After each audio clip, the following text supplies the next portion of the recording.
too soon. So it was just it seemed that oh, I'm Christopher Lee dead. Oh. But there were some awesome fight scenes in that. It also brought together the prequel trilogy and the Exactly.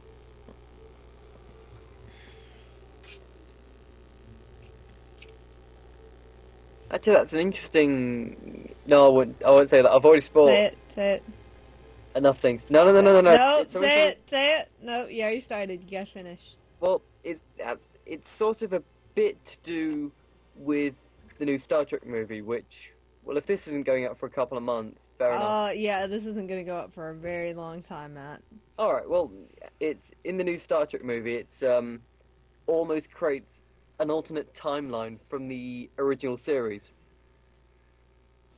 So now they can go and do whatever they want and not offend the fans because they've created something new. So anything that's gone before is still there and precious, but they've got this new thing that they can do whatever they want with, which I think that's a problem that George Lucas had, which is he created a franchise which had so much love and from fans that when he goes back to the beginning and messes around with it, they're not going to be too best pleased.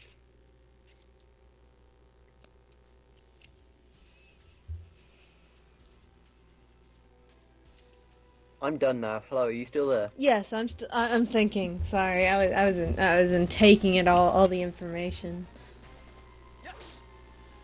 It just seemed a bit too Disney kids movie from the 90s. No, episode 1 for me. Episode 2, they fixed that though. But then they had the soppy love story, which wasn't handled very well. No, I agree it wasn't handled well, but I did agree that it was necessary. They did need the romance there, but it wasn't handled well. No, just having it's far too. It was drug out way too long. Yeah, if you're gonna do a cliche, the classic thing in the fields, you don't need the whole. Ooh, I'm on top of a thing. Look at me. Ooh, I'm so scampish. Because it just makes Anakin look like a twat. All throughout that movie, he was just a cocky twat.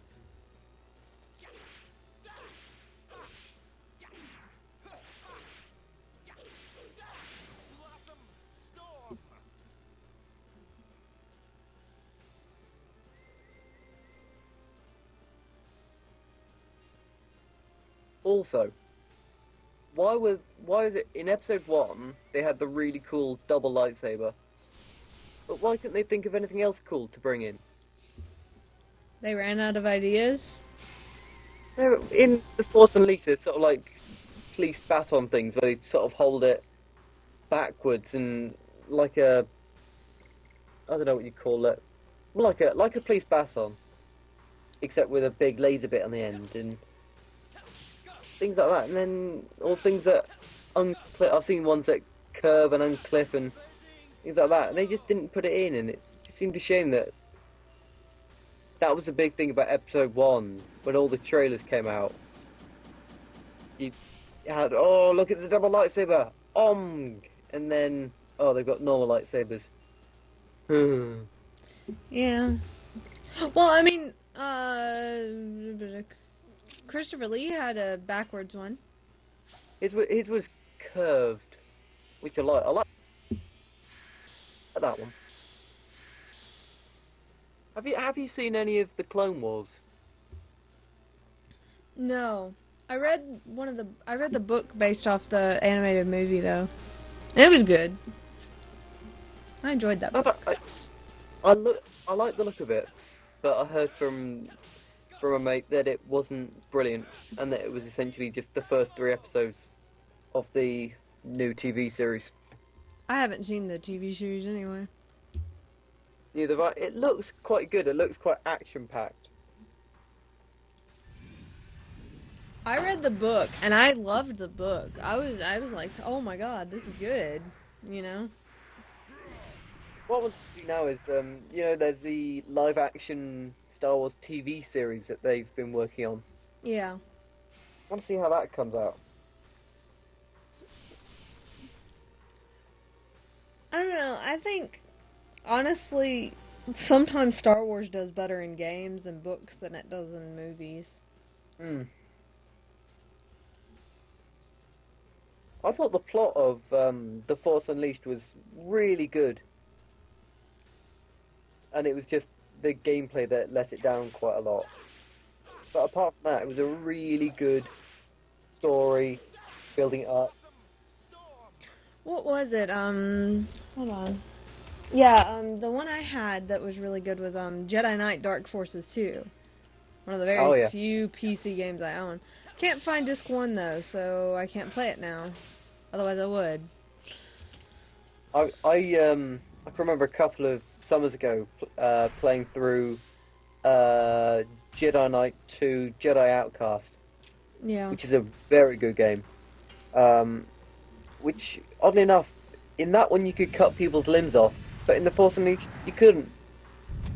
I don't remember. I just remember the Jedi Knight Dark Forces 2 being a lot of fun because you could Hmm. choose what path you wanted to end up on and all sorts of things like that. And it was just a lot of fun. It You had need some that Star interesting. Wars game, Mhm. and I think that was something that the Force Unleashed lacked, which was it was set up. You know how last year it was mainly games were moral choices. You're gonna have to decide on this. Are you gonna be good or bad? Yeah. They did that with the Force Unleashed, and it was only when you got to the end of the game when they said, do you want to kill Darth Vader or do you want to kill the Emperor?" And that was it. And you could either go with the canon ending, which is try and kill the Emperor, but you don't, or non-canon ending, which is try and kill Darth Vader. And the only difference was an achievement and a different ending cutscene, and that was it. Yeah.